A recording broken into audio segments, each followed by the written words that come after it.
Okay, so my talk comprises of two parts. So one is a general worry, expressing a general worry about the relationship between policymaking and epidemiology more generally, but specifically as it relates to COVID modeling and how it influences policymaking.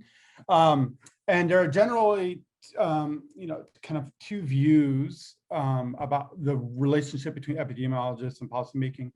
One is what I term, the public health adjudants, right? So these are where epidemiologists undertake kind of an active participation in public health policymaking, even insofar as designing or fashioning policy statements and guidelines. This kind of manifests itself in various ways depending on, the particular context of the municipality or country.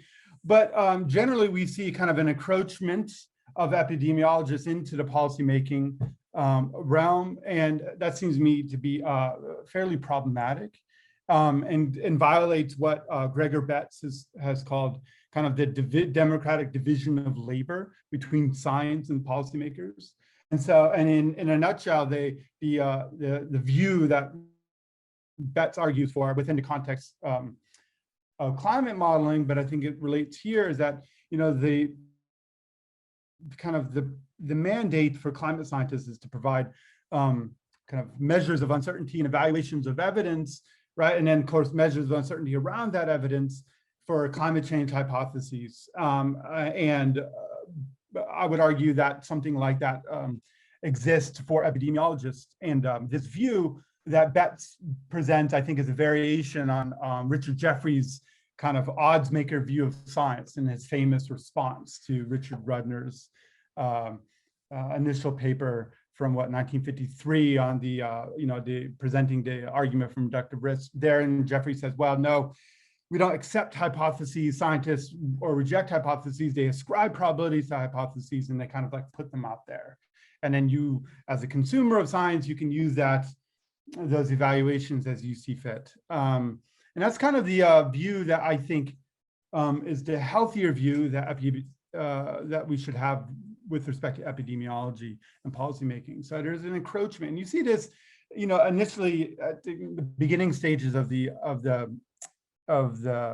pandemic, with the Imperial College London's modeling efforts and how influential it was in the UK and the US response, and even here in Canada, where modeling policymakers have in many ways abdicated or ceded kind of decisional priority to these mathematical models.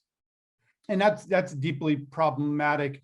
And once we talk about the aim of policymaking is, of course, to weigh the kind of the risk and benefits that affect various stakeholders within the community. And just epidemiologists are just not, I would argue they're not individually and disciplinarily kind of well situated to make those types of decisions. And it has, I would argue, also adverse kind of effects on the kind of the public trust in epidemiological models and the quality of the science as well. So I'm, for this talk, I'm going to presume that this kind of position on a democratic division of labor between, epidemiologists, qual advisors, and then policymakers, qual decision makers, that pertains. So given that, we have, and what is then the role of COVID-19 modeling? What's the proper role in public health policymaking? And keeping in mind this Oddsmaker view, is that it seems to me that, well, these modeling results should present state-of-the-art kind of assessments of kind of actionable scientific evidence, right? And then more importantly, or as importantly, to append decision relevant kind of specifications of uncertainty to those evaluations. And COVID modeling in general, whether you look at the Imperial College London their model, or the modeling efforts from pretty much everywhere, you get you do have that, right? So you do have assessments of the relevant scientific evidence, and but what I find most curious though is their kind of the manner in which they measure, or they append measurements of uncertainty to those, in light of the nature of COVID-19 modeling, right? So, we've heard discussed just previously, I mean, in many ways, Matt's talk is kind of a great introduction to my own, where COVID-19 modeling is counterfactual in many ways, right? So we have modeling which produces results, and then the question is what these results indicate, right? And I think that is a kind of a prevailing confusion that goes on, even amongst philosophers of science and modelers themselves, on the difference between predictions and projections, right? So this is a distinction that the IPCC in the climate change context really hammers on, and it really is germane here. So a prediction is, as I define it, it's a probabilistic statement, right, about the future evolution of a target system, which remains stable independently of any changes and a causally related boundary conditions over some specific time horizon, right? And so a classic example would be, say, next day numerical weather predictions for like Halifax in Nova Scotia. These weather predictions are probabilistic in nature, and they remain valid, right, stable, under variations within various boundary conditions that are causally related. For instance, changes in ocean temperature overnight, or weather and various human activities. So increased industrial production overnight, right? It's not going to influence these predictions. So these predictions are probabilistic statements that are kind of stable over changes in boundary conditions, whereas projections are not, right? So projections are possible ways in which a target system may evolve if certain causally related boundary conditions remain unchanged. And within climate modeling, we have, of course, various types of boundary conditions. You have boundary conditions that relate to scenario uncertainty. So, for instance, on and off triggers for non-pharmaceutical interventions, social interactions, parameter uncertainty, measurements of the reproduction number, or estimates, I should say, latent period of infectivity, effects of social distancing, and so forth. You have all these kind of boundary conditions on these models, which are sensitively kind of influence the kind of the numerical values of these projections. So predictions are something quite different from projections, and how they relate, how they work within decision-making context, it changes, right?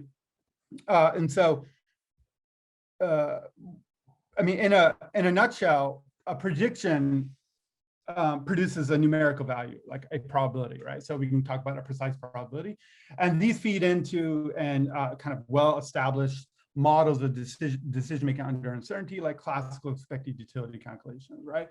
So as I understand it, something like that is just off the table for epidemiological modeling, because they're not producing predictions, they're producing projections, right? And these projections, I call them as like these sets of non-discountable probabilities, possibilities. And these possibilities are nomological possibilities, right? So not logical or metaphysical possibilities. So what you have is projections. You produce a suite of possible ways in which the target system could unfold or be, right, given certain conditions.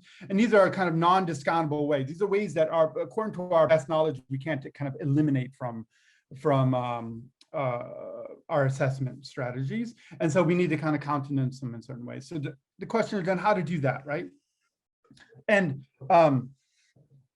one way to do that is to kind of interpret these projections, these sets of non-discountable probabilities, as kind of envelopes of imprecise probabilities, right? And so you have upper and lower bounds. And this kind of jives well with the way in which epidemiological modelers kind of append or measure degrees of uncertainty to their models. So whatever model you look at, you'll always see these kind of 95% confidence intervals, right? And whether it's modeling the demand for ICU units over a 2-week window, you have upper and lower bounds, right, on this. And that's supposed to kind of represent a 95% confidence interval or uncertainty interval, depending on the nature of the model. But then the question, though, however, is given that the nature of these projections, what exactly do these measures of uncertainty mean, right? And because as we, Matt discussed, measuring, and others have mentioned in this meeting, how to measure kind of the long run performance of these COVID-19 projections is very difficult, and there's no consensus on how to do it. And so, that raises the question of what role do these measurements of uncertainty play in decision making, and what role should they play, right? And can we make better sense of them? And so how can we deal with it? And so my proposal is a bit radical, but I think a radical proposal is in line. My proposal is like, well, take these sets of non-discountable possibilities, right?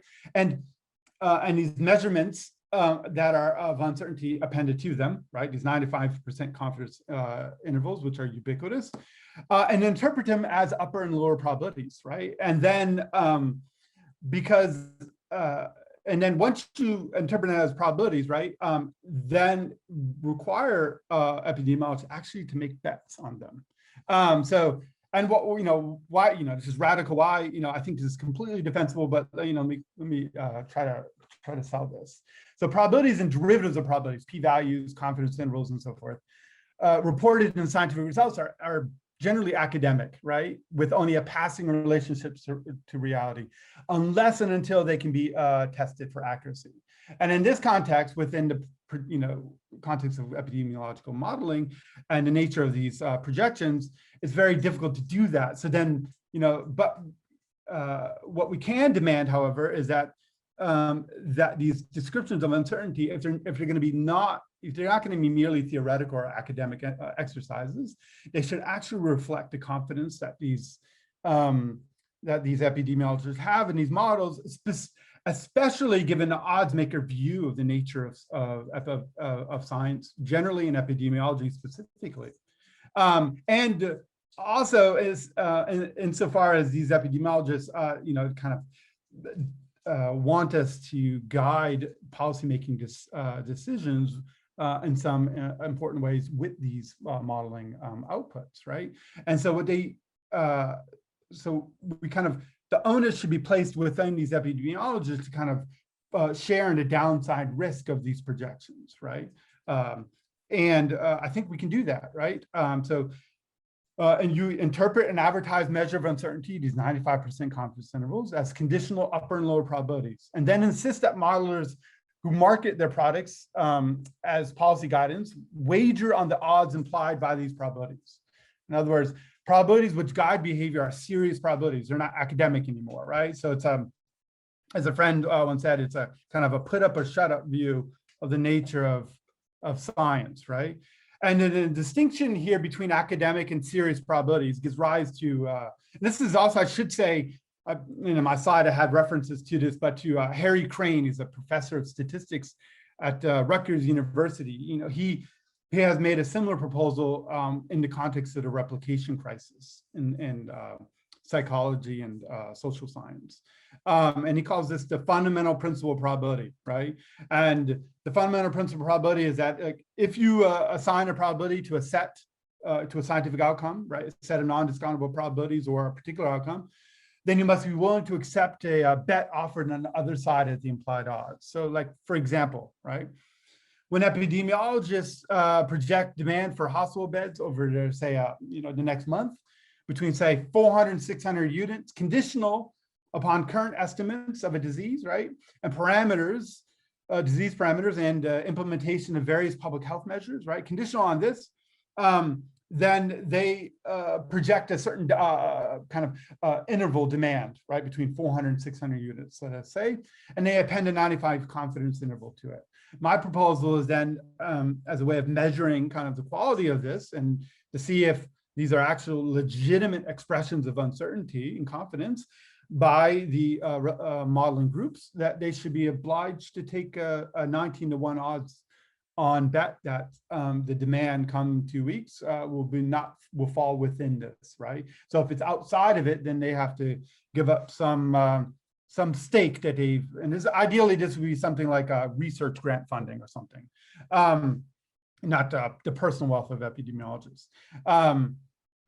And just to clarify, right, the purpose of this fundamental principle of probability, right, is to make probabilities meaningful, not to force epidemiologists to gamble or expose themselves per se to financial ruin, right? Probability, I mean, the general principle here is that the probability appended P to a modeling projection is a legitimate upper and lower bound on the uncertainty surrounding the projection. Then the implied odds for a bet against an outcome occurring which falls outside the projection be favorable to the epidemiologists in the long run. So the more projections they make, right, and modeling groups make quite a number, then they should be they should be kind of making money, so to speak. But more importantly, they are it's kind of a register of the performance of these models. And if the projections are too optimistic, or they are just merely kind of a passing have a passing or hypothetical relationship with the relevant kind of aspect of the target system, then either these epidemiologists will kind of reveal their hand in their lack of confidence by not betting, or they'll end up losing, right, on these bets. And so what I think this kind of piggybacks in many ways on what Matt was arguing here. I think you can also do this in terms of even if many of these modeling projections are counterfactual. All right, so if we do nothing, or if we do this and so forth, kind of puts the onus on the modeling teams to provide a kind of a traceable the performance of the modeling projections that not just depend to the model itself, but also to the modeling team. Yeah. So, and I think that as a brief overview, and I want to leave some time for Q&A. So.